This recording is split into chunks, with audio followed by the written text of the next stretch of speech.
What is going on, everybody? Welcome back to the ABJ Podcast. Rolling along here.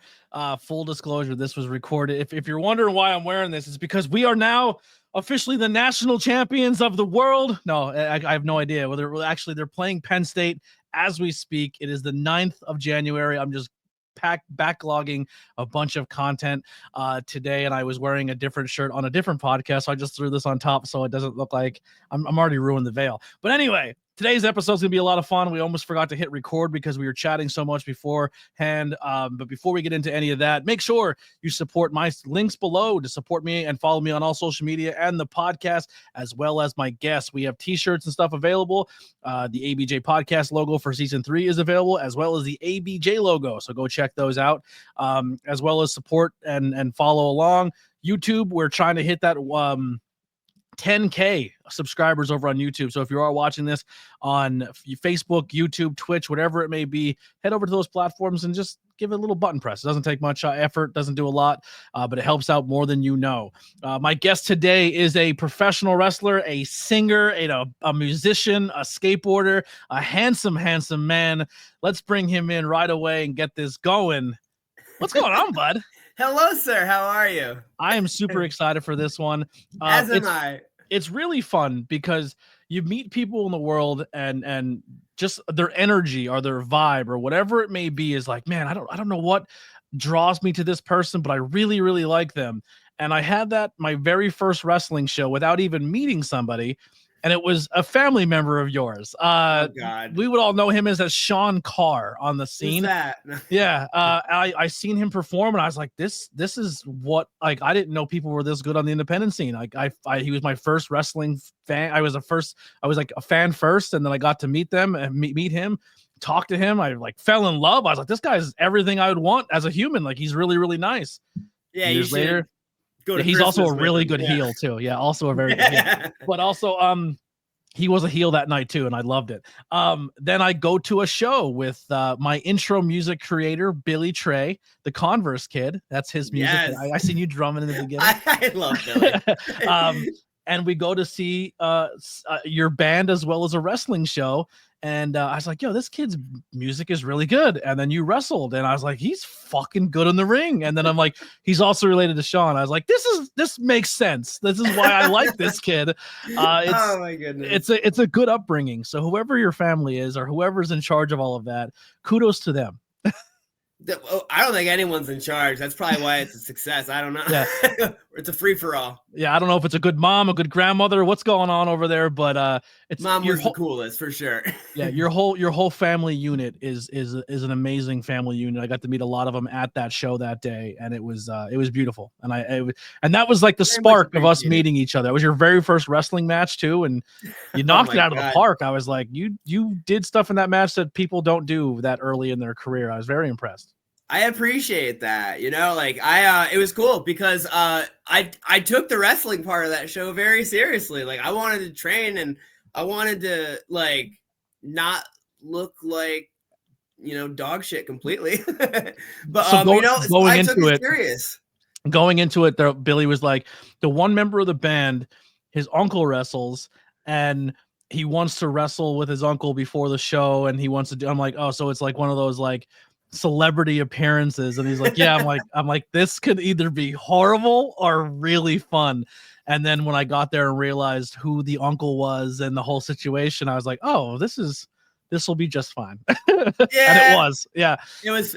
Yeah, Sean. Yeah, Sean's my cousin. He's my older cousin. Oh, sorry. I kept saying uncle. The age gap. It's okay. Yeah. Thank you. He's very much older than me. I'm very young. Yeah, Sean. Sean definitely took me under his wing and trained me a lot for my first wrestling match. And I'm very proud of that still because, like you said, it could have gone very, very badly. But I was definitely well taken care of. Our opponents, Axel Lennox and Garrett Holiday. Very good, so much fun. Oh, love them both. Very much, very fun to work both of them. And it was just such a fun time. Like, I always had the idea of wanting to put on like a music and wrestling show, and to be able to play music and wrestle on the show was so much fun. And it's cool that I just kept going to training after, and then they just started putting me on shows. I'm like, all right, sick, let's do this. So, are we gonna get another Suitor Mania anytime soon? I want to so bad. I'm really hoping we get a Suitor Mania or a Suitor Slam or a Survivor Suitor, something. We got to do it this year. If they come back, anything you need from my aspect, I would love to be a part, whether it's filming, whether it's commentary, whether it's just covering the event. I always, so I did Skook Stock, and the next event that was supposed to come after Skook Stock was going to be Skook Mania, and I wanted to do wrestling and music together. And then you did your thing, and I was like, man after my own heart.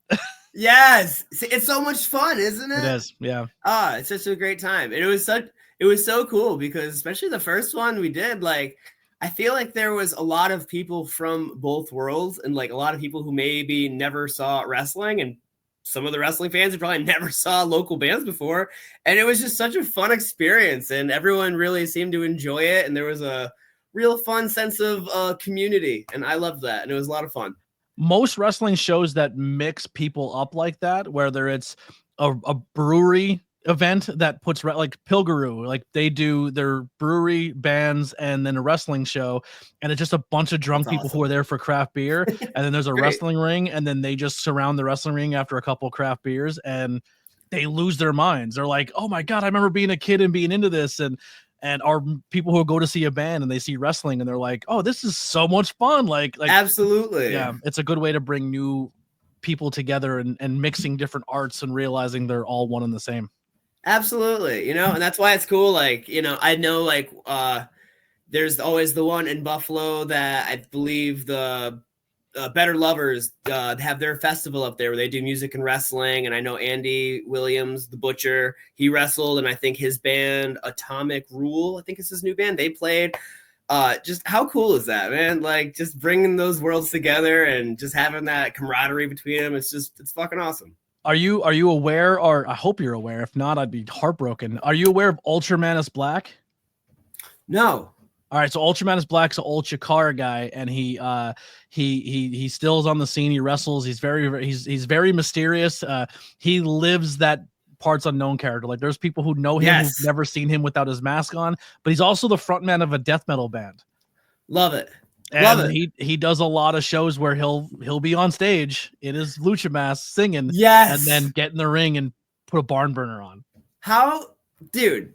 All right, after this, you have to send me his band and everything. Yes, please catch me up. I think it's just called Ultramanus Black. I think it's his whole thing. Like I could be wrong with the band name, but I was at a show where he came out and he gets in the ring, his band plays him to the ring, and then it kind of stops for a second, and then the band just hits and starts playing again, and they just wrestle the whole time with the band in the background. How? It was awesome. Chef's kiss. Perfect. Yeah. Like that's just so insane. I made a joke on a previous podcast of like who's frontmen in bands, but also wrestlers. That would be a fun like matchup. And I said you and him would be a fun match because you're both in those industries. I always thought it'd be cool. Oh my God, that would be a blast. I honestly cannot wait to look this up after this. This is so much fun. we gotta do one or two things: either musicians who are wrestlers in the ring fighting each other, or make a super group, almost like All the Damn Things, where they're also wrestlers, but they form a band. Yeah. Oh my God. There has to be like a gigantic like music. It would just be a giant band, really, though. This whole faction of musicians, they'd all just start playing music instead of wrestling, probably. Yeah, it'd be great. I think that'd be super fun. It's like, oh, these 5 wrestlers all play different instruments, but they also wrestle, and they're gonna form a super group for a one night thing. It's like the freaking Power Rangers or something. Yeah. They do that at Strikers every now and then.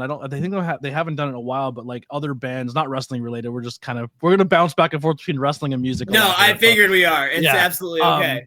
But like Mahantongo and all those guys and a bunch of other bands from our area, they'll break up the band but they'll not play with their normal band, or they'll have pieces of their band, but then bring in other members of other bands, and it's a Halloween show, but they'll do covers of other bands. Awesome. So like half of Mahantongo and half of Bad Maggie did a My Chemical Romance set, and then this band and this band did a Taking Back Sunday, and this band did Tool, and it's all our Deftones or something. Yeah, they do that at Strikers. They were doing it every Halloween. Eddie Collins was doing it, but then I don't know. They haven't done it in a while. But it was a lot of fun to just it was like a mismatch of all these different musicians. Billy Trey did it with somebody, and they did Weezer, because obviously Billy looks just like of course he's Rivers Cuomo. Yeah. But it was a really fun time. I just like seeing people collaborate like that, and that's really fun, especially like the whole like just combining different band members and stuff like for a night, like that's really cool. All right, well let's dive into this. We'll stick with the wrestling one on this one. If you want to throw music in there as well, you're more than welcome to. But when did you fall in love with the world of professional wrestling? Oh my God, I grew up with pro wrestling. I'm sure Sean could vouch that we got in trouble a lot growing up wrestling, for sure, as kids.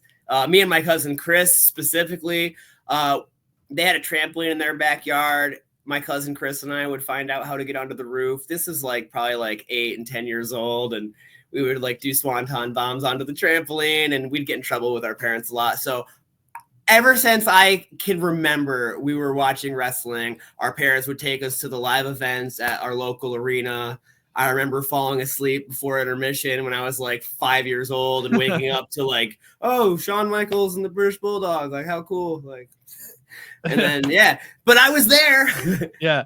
First off, you fall asleep for a Shawn Michaels match. I know. Dude, let's be real. I wanted to. The only reason I wanted to go when I was 5 years old is so I could get the cool Bret Hart sunglasses. And then I was like, of course you're a Bret guy. Of course you are. Yeah. That's of course I'm a Bret guy. Terrible. I know. I'm the worst. That's the biggest rivalry. Are you a Bret guy or a Shawn guy? It really is, honestly. Oh my goodness. So obviously, like Shawn goes on to make a career out of this and do this, and then you kind of went that music route.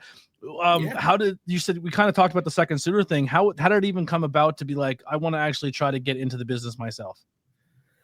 Oh, it was, I grew up watching Shawn wrestle too. Even like when Shawn got into wrestling, like I was at the shows. I'm like, how cool is this? There's wrestling at the American Legion that my band plays at. Like, how cool.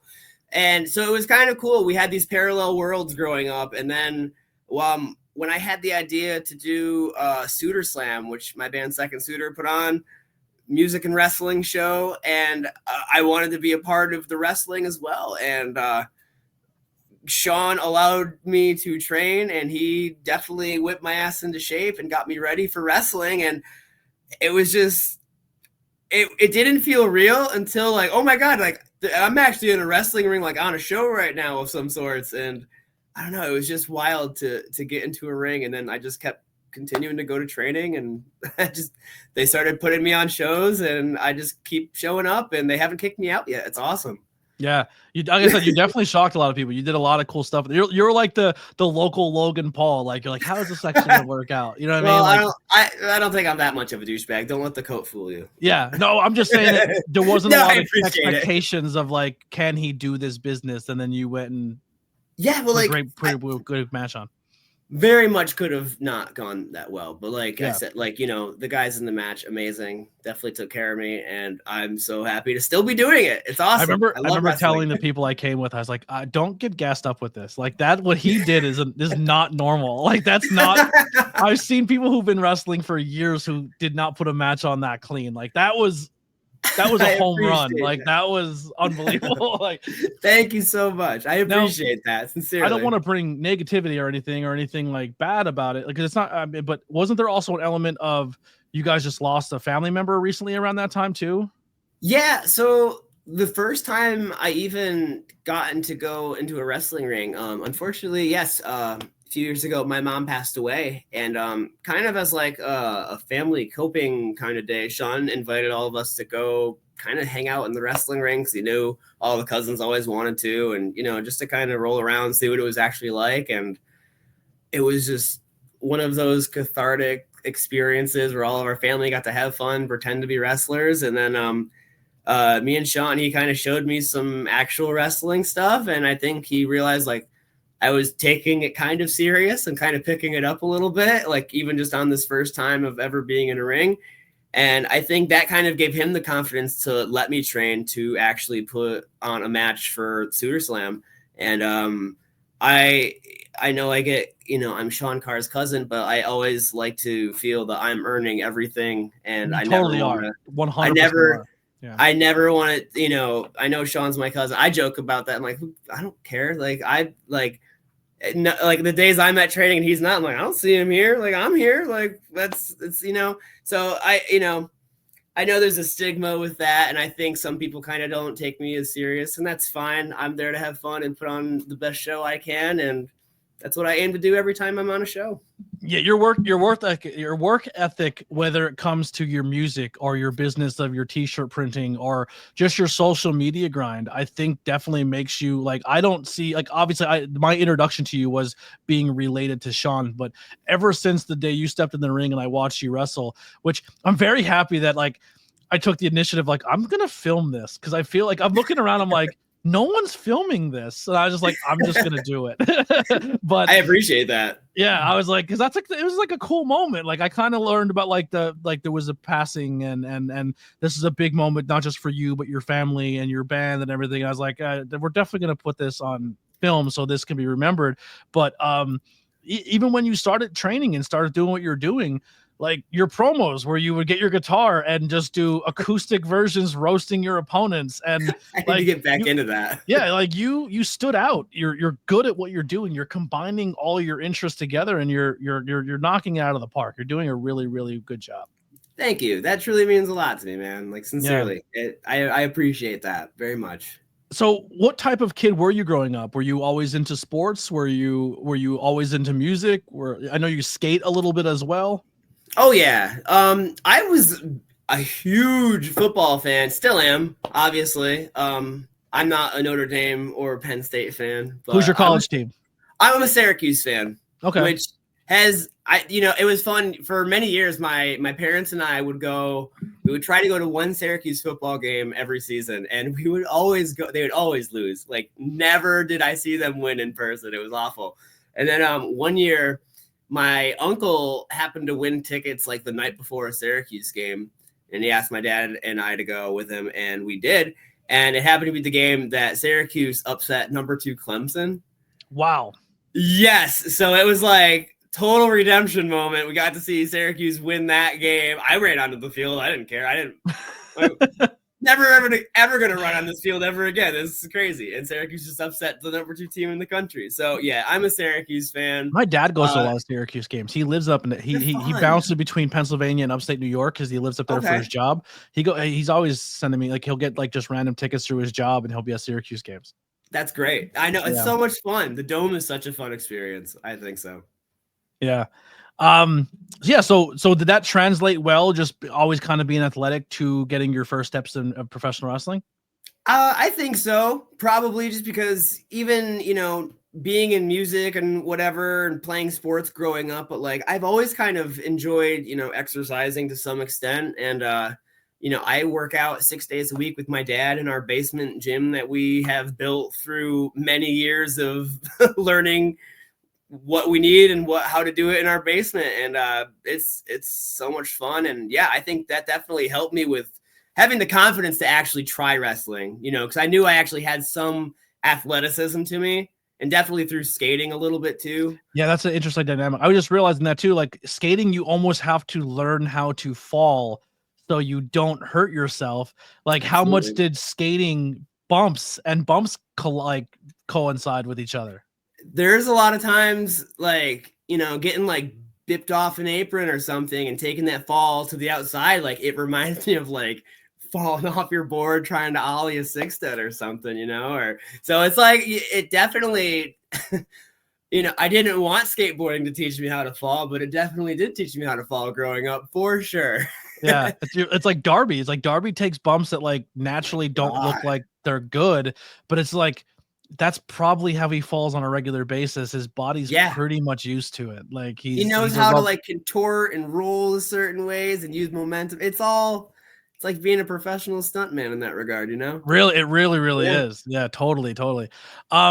So how was it finding your spot? You said, obviously you're living in a little bit of a shadow, but you're also coming in with your own brand. Like you're kind of entering wrestling with an established brand when it comes to you as a person, as your musician, as your everything that you have going on yourself. How has it been navigating a new realm of professional wrestling where you kind of are forging your own path? Honestly, it's been awesome. And I think more so than anything, like just being myself in wrestling has helped me like elevate just who I am as a person. Like even in music, like having more confidence and like having that stage presence and like just having the confidence of knowing that I'm good at what I'm doing. You know what I mean? Yeah. And yeah, I don't know. It's just really weird. Like I think the wrestling has helped in my other aspects of life, just having the confidence of like I can do this, like this other stuff's easy, man. Like, you know? When you learn the world of carny of wrestling, everything else becomes second nature. Oh yeah. And the parallels of the music world and the wrestling world, it's all the same industry in some regards. It really is. I'm sure you know. You have to learn how to protect yourself in many different aspects. Yes, absolutely. What are some setbacks or adversities you've overcome? In general, it could be wrestling, music, whatever it may be. Yeah, well, 2.5 years into wrestling, I've had 2 pretty decent injuries already. I cracked a rib. That was fun. And I played a show the next day with my band. I didn't know my rib was cracked. I definitely hurt, but I didn't know it was broken. And the next day, my band drove from Binghamton to Oneonta, New York, and played a show and had a blast. And then I think I went to training the following week, and someone was like, "Hey, there's like a bump like sticking out of your back. Like you probably shouldn't be here, and you should probably go to the hospital." So I did, and had to take some time off for that. Unfortunately, was the bump your rib? Yeah, it was like cracked, and like there was like what is it like? It starts to like build like a callus around it. It was weird. It was kind of gross, but it's all healed now, I think. Yeah. Now your injury, was it like in a match, or was it like a freak accident? I was wrestling this one guy. I don't know if you've heard of him, Sean Carr. He hurt you? That bastard. Yeah. Sean, he kicked me out of the air pretty good, and he got my rib, and yeah, he's got dangerous feet. Yeah, he also in the match took my shoe off and beat me with it. As you self-proclaiming you're a Brett fan, you probably yeah. Well, and he gave me a pretty good black eye with his shoulder. I did beat him that match though. So. Oh. So I have that at least. I mean, he got to wrestle the next show and I didn't, but who really won? Do you have crossover between the music and the wrestling? Do you have fans who come and see your band, but then also come and see your matches, or people who didn't know you weren't like people who see your band and then say, "Oh, he's also a wrestler," and go experience that world? Like, do you have that crossover yet? Yeah, there's been a few people from the music world who have definitely checked out wrestling shows, and I think that's incredible, and they've enjoyed it. It's been a lot of fun, and vice versa. There's been a few people from the wrestling world who have come to my band shows, and I love that. I love seeing those worlds kind of check each other out and then coexist, and it's like, you know, like the Suitor Slam thing, like bringing those worlds together, but not on a festival. And it's cool that people have taken the initiative to like learn and want to experience the other thing that I do. Yeah, it's funny. I went to go see. I didn't pay for it, thankfully, but I went to go see a Fozzy show. It's funny how many people were there just because they're fans of his wrestling and not even like they. Yeah. So Jericho, if you listen to this, you're one of my favorite wrestlers of all time. So I'm not trying to come off completely negative, but there was people in that crowd who treated Fozzy like they were Led Zeppelin, and they're not. They're very decent, like they're fun, but it's just they're very decent. There was an opening band, Royal Bliss, that probably should have been the headliner, but one's Chris Jericho and the other one's Royal Bliss. But yeah, Royal Bliss was very Crowbody. I was like, this is like Crowbot. Like, I like this band a lot. Yeah. Hell yeah. But the whole time they're trying to chant wrestling things at Jericho. He's no selling it. Like, he almost doesn't pretend that they're one and the same. Like, he won't even play into it. Like, what are you guys talking about? I don't know wrestling. I'm just from Fozzy. Yeah, but when he needs it to coincide, he will. But if you're at a show and people are chanting Y2J or something like that, he'll no sell it. Like, he won't even acknowledge that people are holding signs like a wrestling show at the concert. Like, and he's like, I don't know what that is, man. Yeah, what the fuck is that? You guys want to hear Judas? Yeah, we're saving that for last. Yeah. Yeah, of course we are. No one Oh sang my God. along the whole night until that song. Until and then the whole place was blew up probably. yeah. Oh They my played God, that's they played amazing. Stairway to Heaven and the place lost their mind. Yeah. Oh my God. That's their Stairway to Heaven, I guess. That certainly is. Oh my God. I went to London for All In and Judas amazing. played. I was like, this is the only time that this band will play in this arena. They will never sell out or have a Wembley crowd. So he's taking it as he can get it. Absolutely. Hey, he can say they played Wembley. How insane is that? He totally can. They played 45 seconds of Wembley. Yeah. Hey, man, I'd take it. I would too. 100%. Next step, Rock and Roll Hall of Fame. That's right. So this one here is, I'll ask it from just a standpoint of wrestling and music. Sure. Have you felt like you've hit a peak at all in any of your careers or your paths, or do you feel like you're on the trajectory of doing so? I think if I were to be honest, I would say music probably, but I think there's so much, like, I don't know. It's easy to feel left behind in the music world. I'm sure it is easy to feel left behind in the wrestling world as well, but I've been doing music since I was 13 years old. I'm 20 years into the game now, so there's definitely times where I feel like it maybe left me behind, but like I'm never going to stop trying. I'm never going to stop playing because it's who I am and it's what I do. And without it, I don't know if I would have much more of a purpose in life. I've dedicated my life to playing music, and the old band cliche, like, doesn't matter if there's 2 people, 200, 20, 2,000, like, I'm going to play, and I'm going to have the time of my life doing it. So, yeah. Do you ever have a conflict where people maybe like the wrestling more than the music and you wish it was vice versa? Or do you kind of just take them both as what they are? I honestly, as I've gotten older, I just take them both as what they are. I just appreciate being able to do it at any level. You know what I mean? I'm always going to strive and push myself to take it farther. And, always at a new year, I'm always get excited again. Like, all right, it's a fresh start. What are we going to do this year? And, I definitely have plans to write and record and put out new music with my band. And as I say, every time I release music, I hope it's the best stuff that I can make and put out.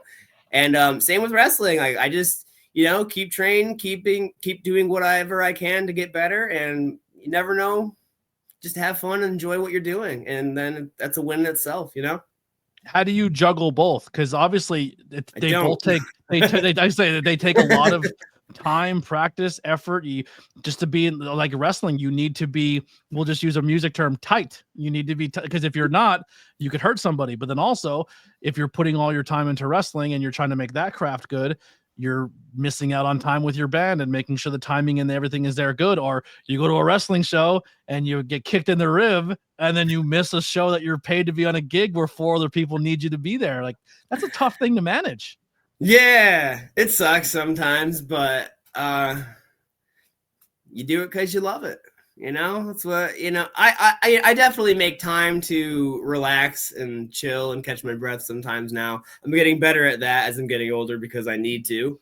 But yeah, there's definitely times I kind of, I'll get really into the swing of wrestling when I have a lot of, I know there's 3-4 shows coming up that I'm 100% doing something on. Cool. Make sure I'm giving all my focus and attention to this. And, then there's times where I'm like, cool, my band has a 3-day weekender and I definitely want to be super tight for that.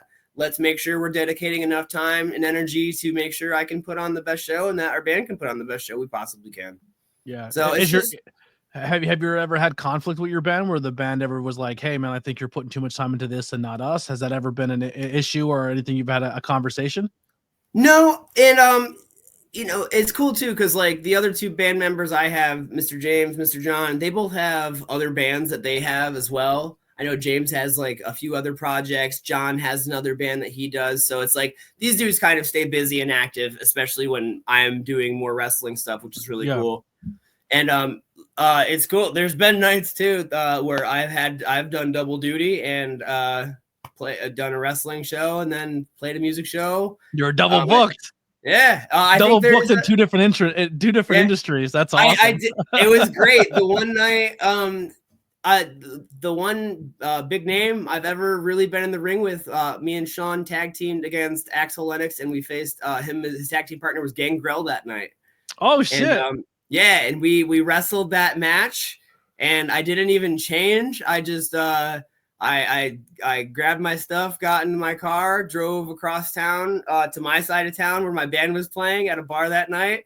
I probably had like 10 minutes till we got on. My band had my shit all set up. Got on stage and had my kick pads on and everything. You wrestled in full gear? Oh, hell yeah. That's awesome. I mean, not wrestled, performed. Oh, yeah. I had played the show in full gear. I think I still had wrist tape on, too, until like I was like, oh, yeah, I can't, like. Now, how sick would it have been if I would have been like, all right, listen, Gangrel, I know you got shit going on. Could you come to my show? Can you just come on stage and spit blood in the air? I know. Like, dude, you could fucking miss me. I don't care. That'd be insane. Like, let's do it. I don't even care if the bar doesn't like it. They're gonna, once they know you're Gangrel, who gives a shit? Like, yeah, let's go. I seen him at a show maybe 4 years ago, and it was like a fucking wooden floored mat, like no protection, and he took a back bump that he had no business taking. And I was like, what a psycho. Like, good for him. Like, still putting people over and killing it. Yeah, I've always been a big Gangrel. I was a huge fan of his ex-wife too. I was a huge Luna Vachon fan. Yeah. Love Luna. Yeah. Absolutely. That's Gangrel is super cool too, man. Do you guys ever mess around and play like entrance wrestling music during your shows? Absolutely. We've definitely tried to do like, like the DX and everything like that. If I really want it, it's terrible. But of course I know the one awful guitar riff that would make any wrestling fan go, oh. So I've gotten a laugh with that one a few times. But yeah, we have fun. When Tyler's on stage, because I know he's a giant wrestling fan, or a lot of Bad Maggie are wrestling fans, I'll yell like Batista, and they're like like they'll just like they'll are only like Malachi Black, and they'll play like that like we used to do that one, his old intro, the Root of Evil or whatever. Yeah. Some of the music is really fucking good. Like the Undisputed Era is still one of my favorite fucking. Yeah, it was always so fun though, watching like the reaction in the crowd when like my weird little pop punk emo band would just start playing like "No Man Is Ever Truly Good," and then people were like, "Wait, what is this band playing? You guys sounded like Green Day 2 seconds ago." It's crazy, the music and the wrestling colliding. So in my Discord, I became really close with this family from Australia. Raz, if you're in Anastasia, love you guys. But her hometown wrestler is Rhea Ripley. Oh, and okay. Not hometown, but close to me, Scranton, Pennsylvania, has this pretty popular band who does her entrance music. So when she came in at Mania, I was like, your home area and my home area are colliding between music and professional wrestling. So we always have that bond of the local band to us is doing the local wrestler to those entrance music. That's insane. It also just how incredibly ginormous Motionless in White became. Like when I was first starting to play music, when I was probably like playing bands like probably 16 years old, I filled in for a buddy's band of mine who were like a little piano keyboard rock band, little indie band. They opened for Motionless in White at the Montrose movie theater. And we played in front of like, I don't know, 35 people, and Motionless in White were the sweetest dudes. They watched all of the band's sets that night and like made it a point to like come up and say good job to everyone. Thanks for playing. And like, so I've always respected that band in that regard.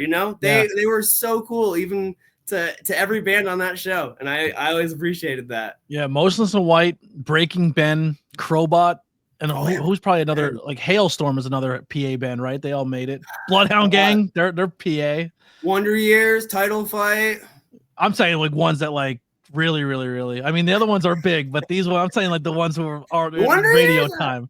Fair enough, radio. Fair like enough. they're great bands, but I'm saying like get played on the radio and everything. Fair enough. Yeah, Breaking Ben. I forgot about that. They're like Diarrhea Jane gets a lot. Wilkes-Barre, Scranton area. Yep. Wow, that's wild. It's crazy, right? It really is, like just in this hub. Yeah, the Northeast, man. I just feel like between like, because Binghamton obviously is in New York, but that's like right there. Like Pennsylvania, it's a relatively similar drive. But it just this coal region area is just there's really nothing else to do except have an art or just go and punch a time clock and drink beer. Like that's all we have. And and if you choose not to do one and do the other, people find ways to get really good at their crafts in these small little coal region towns. Absolutely. Influences or role models in your life? God, my dad. I love my dad. He's cool, I guess. He's a good mom too. We make light of everything, and we always joke around that I was always a mama's boy, and then when my mom passed, I became a daddy's girl for some reason. So, my dad, he's always been a big influence, role model. God, my fiance, I love her dearly, Miss Autumn. She inspires me very much, probably more than she realizes. And Sean, my cousin, when he's not breaking your ribs. Yeah. What a jerk. He got a new puppy though, so I can't even be mad at him. Oh, it's so adorable. What kind of dog? It's like a golden retriever, and they brought him over for Christmas, and there was like 3 dogs, and I was just rolling on the floor with them all. It was amazing. What does your dad lie when it comes to the music side or the pro wrestling side? Is he a fan of both of them? Loves it. He loves getting out of the house. Yeah. He always is like, I love that. He's like, I love that you do all this because it gives me reasons to leave the house and go do something. Does he watch wrestling on his own? Oh yeah. We watch wrestling every week together still, for sure. Yeah.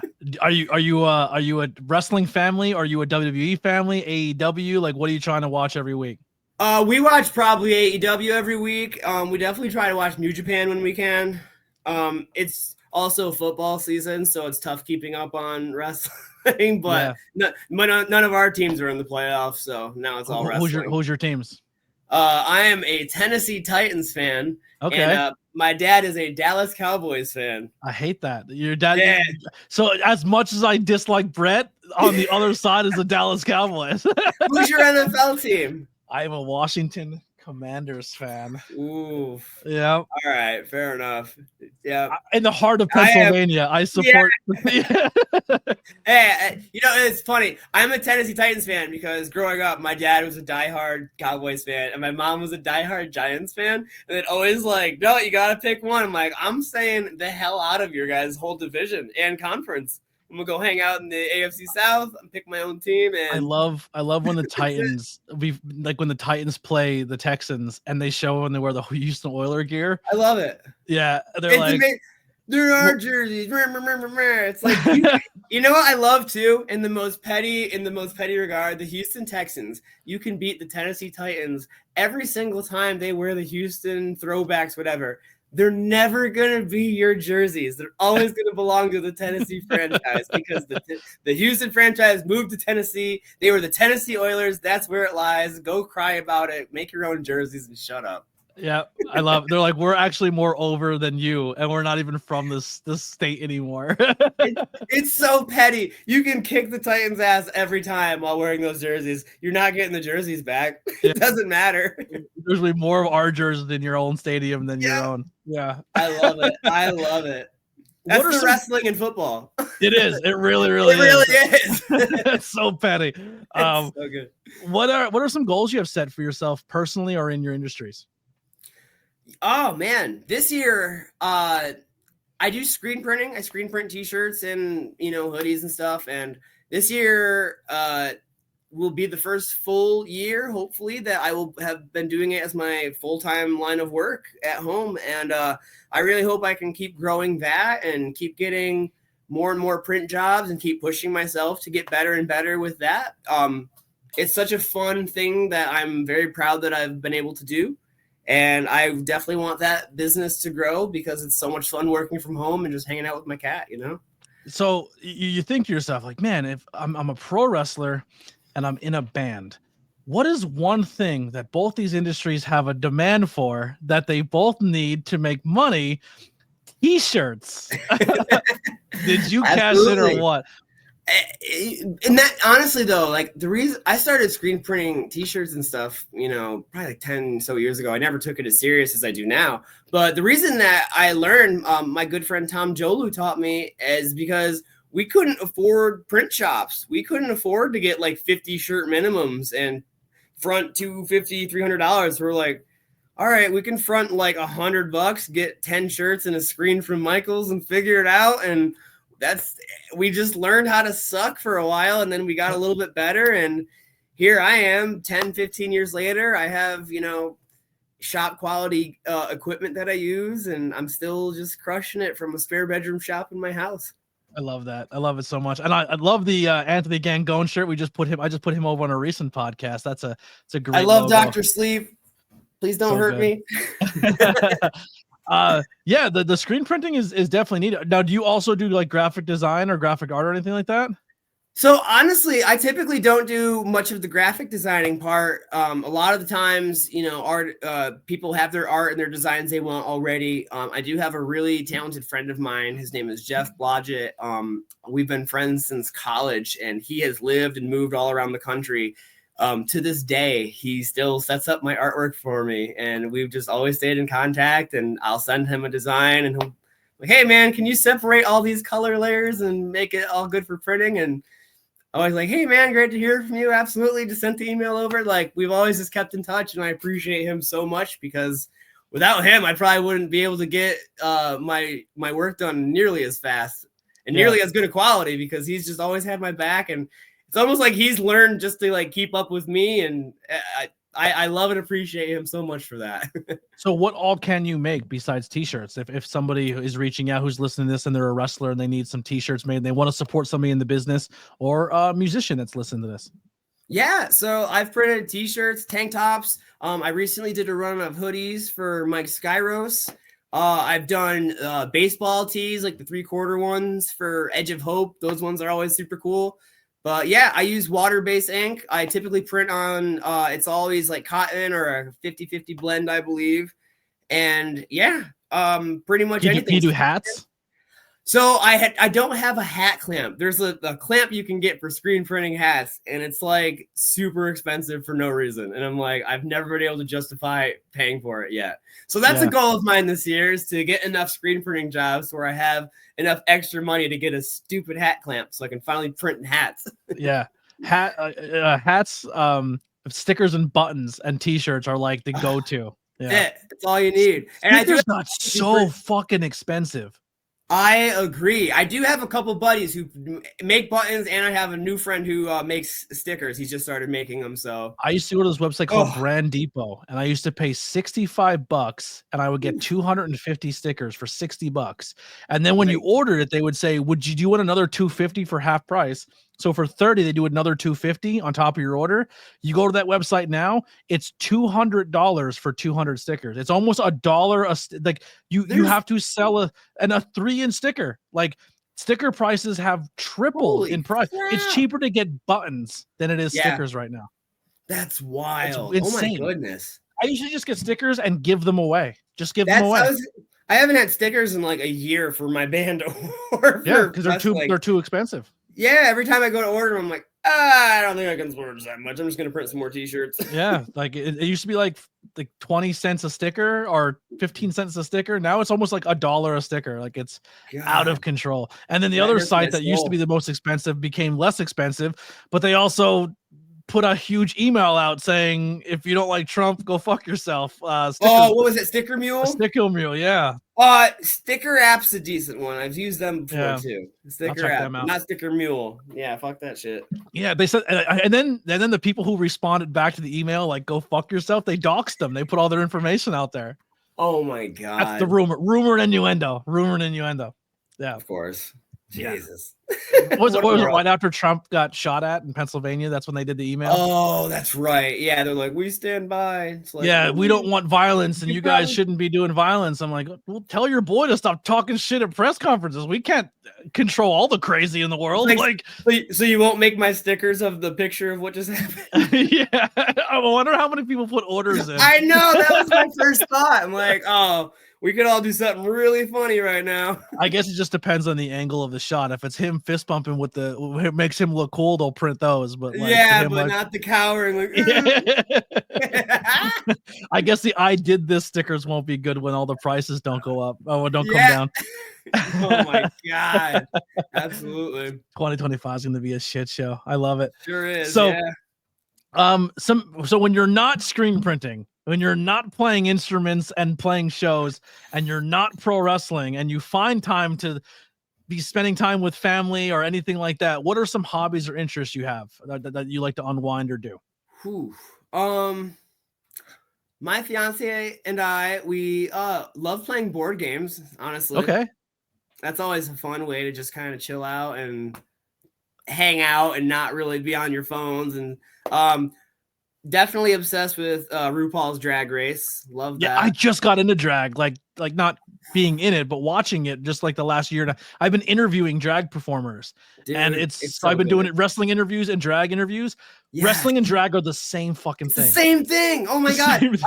I've been lucky enough, like my old job, I used to work a couple drag shows, and it's so much fun. They're a blast. It's so good. And RuPaul's Drag Race is like my favorite show in the world right now. Who's your favorite? Oh my God.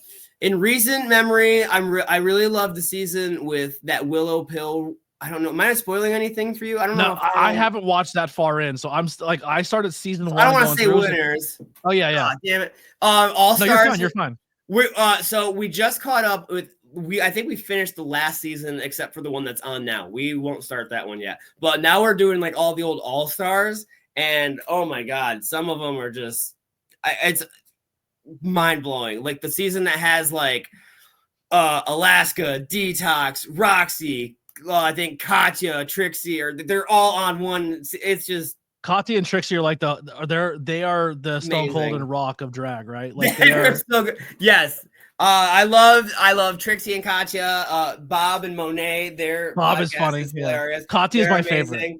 I love Maddie Morphosis, the Give It To Me Straight podcast, the one straight drag queen. I love that name, Give It To Me Straight. I think that's hysterical. But yeah, there's it's just amazing. I love it. I didn't think I was gonna like RuPaul's Drag Race because my introduction to drag, I went to a show and I seen a drag show and I was like, oh, that's all fun. And then I was fucking around on Shudder one night because I love me, my horror and my gore and my punk and my filth. And I came across Dragula. And I don't know if you've ever watched Dragula. No. It is the fucking greatest thing you'll ever watch. It's punk rock, horror, special effects, makeup, just like, bro, it is fucking I need this awesome. In my life. Oh my God. It'll ruin drag for you. Like it'll ruin drag because it's like they have like the season finale is you have to fit the category. So there's 3 performers you have to do where you either do horror, filth, or punk. And when they do filth, they get filthy, like Gigi Allen level shit. Okay. I see where this is heading now. Yeah, okay. Yeah. So yeah, it's fucking awesome. It's the greatest show. Oh my God. I remember, and it's so cheesy horror too. Like the hosts of the show do these little vignettes of like old school horror, and then when you get voted off the show, they kill you off the show. They film a murder scene where you get killed off. So good. It's great. Oh my God. All right, I still might have to check this out. Yeah, you're gonna message me and be like, "Thank you, you saved my life." Literally. Oh my God. That sounds incredible, honestly. So one of my goals for 2025 is I want to put a music, wrestling, drag show together. Please do it. Oh my goodness. Yeah. That would be amazing. Yeah, but I want a no ring show. I want it. So HTW has been doing these no ring shows where it's like band plays on the stage, everyone's in the pit. Pit opens up, wrestling match in the pit. Pit closes, band plays again. That usually happens at my band shows anyway. Yeah, so pit opens up, wrestling match happens, drag queen starts on the stage, enters the pit, does the crowd work, band goes back. Like, just rotate that through the whole night. I love it. How sick would that be? I go for it. Please do it. I'll make sure to hit up Second Suitor. We'll get you for raids. We need you on that show. You could wrestle. We're gonna get you to wrestle. Drag. I'm doing all 3. I'm doing all 3. I don't even care. I'm doing all 3. You got it.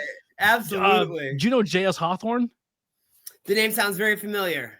I think so. Was just recently the 3 Legacies champion. Very red beard, redder hair, stocky dude. So they do drag and wrestling at this. They do that as well. Oh, that's amazing. Their drag name is Shirley Joking. Or Shirley Joe King. Yeah. Shirley Joe King. Yeah. All right. Yeah. And they're amazing at both. Like they're Shit, unbelievable. Man. Yeah. Dragon wrestling. Such a good combination. It's all the same thing.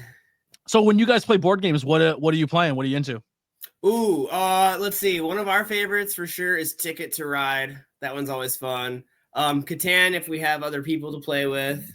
Oh God, what did we just got some cool ones for Christmas too. What did we get?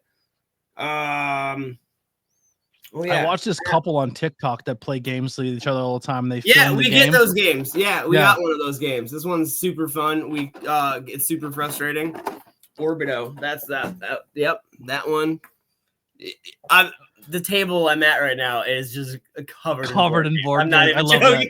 We haven't put any of them. It's been all sitting here for way too long. I need a new shelf out in this room to get all of our board games. Are you like a board game night couple where you invite people over and have like game nights?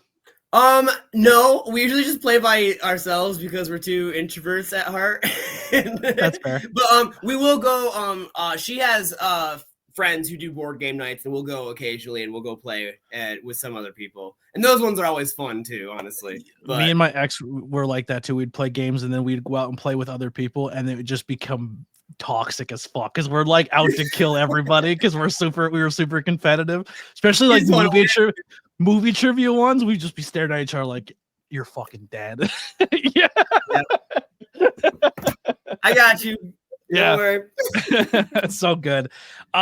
Words of encouragement you would give to someone who's chasing their dream. Chase your dream because it's what you want and not to be cool, not because it's what other people think is cool or whatever. Be genuine, be real. Just believe in yourself. Fuck what anyone else says. Even if you're old and you don't think you have the possibility of making it, it's better to try and to fail than to never try at all. And just keep fucking doing it. Honestly, do it because you love it. And if that's not good enough at the end of the day, then you might want to rethink why you're doing it to begin with. Absolutely. And another one here. What are you grateful for? And are you currently happy? Yeah, I'm happy. Pretty happy. I'm grateful that I just got over this sickness all weekend. That's pretty cool. But no, I'm grateful for another year of being alive, another year of opportunities to hopefully kill it in the music world, the wrestling world, the screen printing world.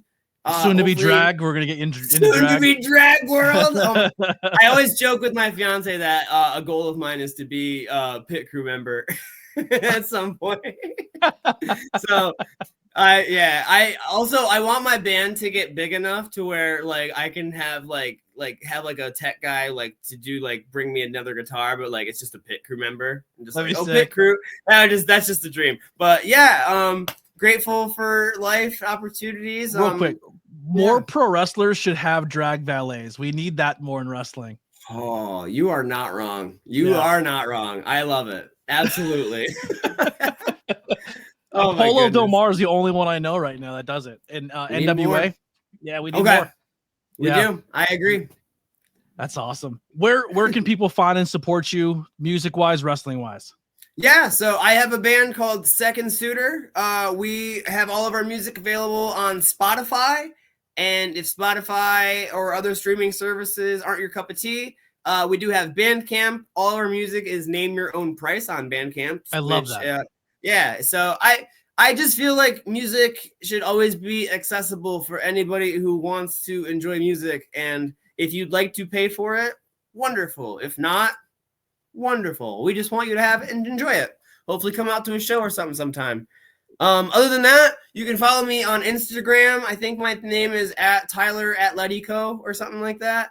And yeah, you can always message me about t-shirts there. I usually post my wrestling dates and flyers and band shows and clips of my fiance and pictures of my cat. Love that. If people that want to check out the band, what would you say you're inspired by? I know you said this band kind of sounds like Green Day. Like what would you say is your tone or your style of your band? Yeah, I'd say definitely probably like a Green Day, maybe like some MXPX, Say Anything kind of vibes in there too. A little weird, funky stuff, that weird punk stuff. Some emo influence, The band I'm obsessed with right now And it's solely because of pro wrestling too, because they're so pro wrestling. You ever listen to Ghost? Ghost, yeah. I've not listened to them extensively, but I my I know god, the whole backstory and the guy, just the way the guy's like, he creates everything himself and then hires other instruments, and then like he plays a character but then changes the character and it's a new character but it's still the same guy, just a different mask. I have all the Ghost stuff back. I'm obsessed. I fucking love it. Yeah, they're so good. I love it. They're awesome. The best. Yeah, I love music, wrestling, everything like that is so good. Tyler, I really appreciate you doing this. We got to do more. I know starting in the new year, I want to start doing more when it comes to other branches of content that I do, like the Not Cool in High School. And if there's ever an album you want to review with me or a movie or something like that, let's collaborate again and do more of these. I'm really rooting for you, man. You're such a good kid. Sir. And I want to definitely come out and support you more on the wrestling and on the music side of things. So I appreciate you so much, man. Thank you so much for this opportunity. It's been so much fun. I didn't even realize what time it was. I'm like, holy crap, it's been this long already.